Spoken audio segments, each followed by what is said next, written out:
Hello, welcome to Puzzle Master. Today I'm going to be showing you the solution for the Hanayama infinity puzzle, which means I'm going to show you the quickest combination of turning those dials to separate all three pieces, and then the reverse combination of moves to put it all back in its original position.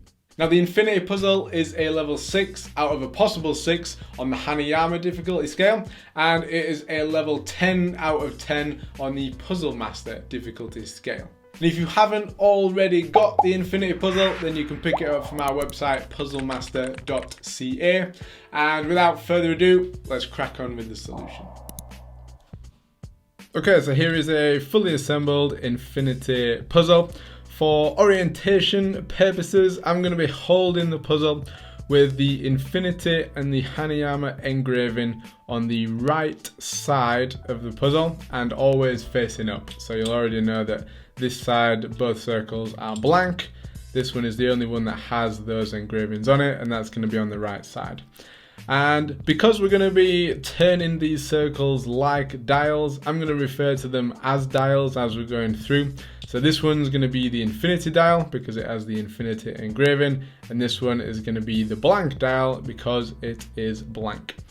Now, the aim of the infinity puzzle, or how we solve and separate these three pieces, is by turning these dials around to certain positions.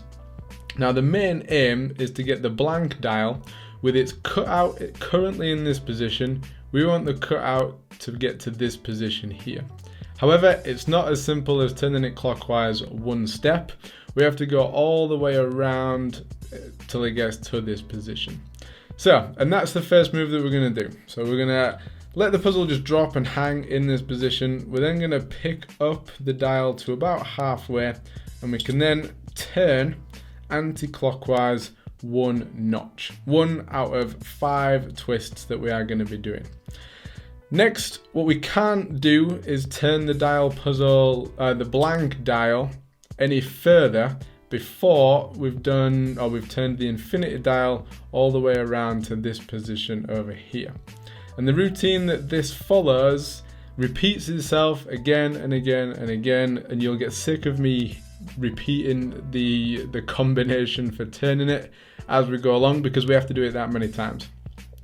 Now, the combination is down, up, down, up, down. And that relates to the height of where the infinity dial is. So the first twist that we do is down. Now, if any of these moves don't work, so for instance, there I had to lift the blank dial very slightly. So I can't just turn it on its own. I have to lift the blank dial before I can turn the infinity dial. Now, if any of the turns that I described don't turn, then just play around with the height of that blank dial and it will turn at some position. So the first turn that we've done is a down. Then we're going to lift it up and we're going to do the same. Down, up, then we do a twist down, then we lift to do an up twist, and then the final turn is down. And then once it's in this position, we can turn the blank dial on. When we play around with the heights, we can turn it on another notch and just let it hang out there. Then what we need to do is reset this infinity dial back into its original position, following that same routine. Down, up, down, up, down. So first one down, second one up, third one down, fourth one up, fifth one down. What that allows us to do is to turn the blank dial on another notch. So now we just need 2 more turns and we can then separate this blank dial. But you may have guessed, first of all, or before we do the next turn, we have to get the infinity dial all the way back around to this position here. So again, that same routine. Down, up, down, up, down. And again, we play around with the heights if we can't do it as it stands. And we can turn that notch on one more. And you may have guessed again, we're going to reset the infinity dial with a down, up, down, up, down combination. And here we have the final turn of the blank dial. So you'll see here now it reveals a notch in the shell where the two dials are spinning around, and it's that notch that it's coming with the cutout piece over that notch that separates that first dial. And for here to get this this second dial out, you just have to follow that same routine. Down, up, down, up, down. And then we can pull the infinity dial out from there. And that is how we separate all three pieces of the infinity puzzle. And for reassembling the infinity puzzle, we are essentially going to reverse all those moves. First of all, before we start, make sure we have the shell piece in the right position. For this one, there's a slight difference in terms of where they are positioned, these knobbly bits. From a height position or perspective, we're putting the infinity dial back in first, and we're putting it back on the notch that is higher up. So when we look down, this notch is quite low down, this one is thicker but bang in the middle.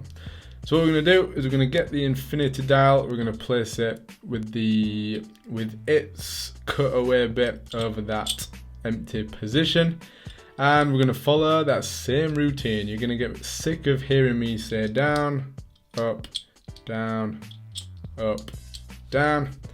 And then we're in a position where we can put in the blank dial. So as soon as it goes over the top, push it as high as you can, turn it clockwise, and we're following that same routine. The infinity puzzle, the infinity dial is going to be turned all the way around to here.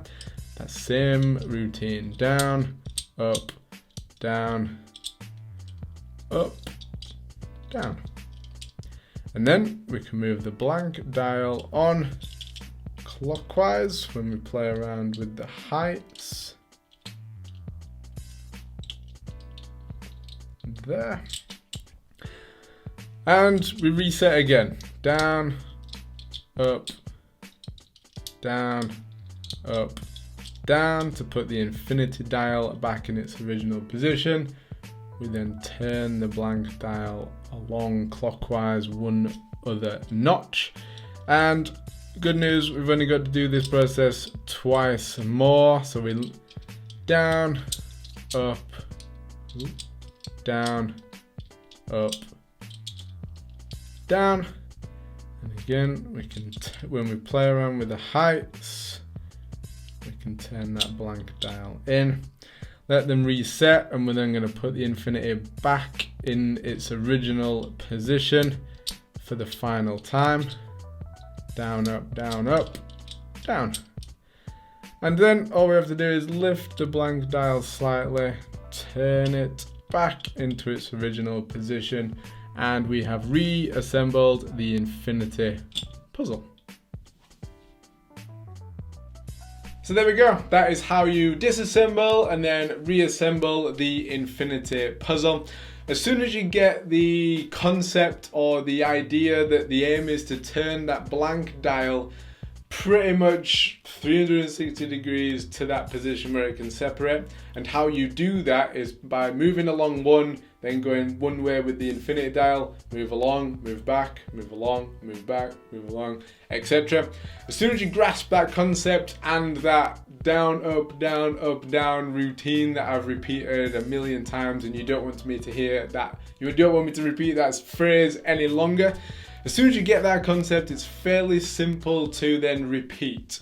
As soon as you've found that routine, you can do it again and again and again, and you won't forget it. So hopefully that routine that we've just been through has helped you solve the infinity puzzle for yourself.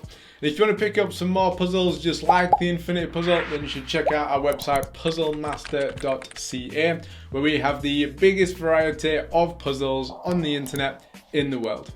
And until next time, I will see you later.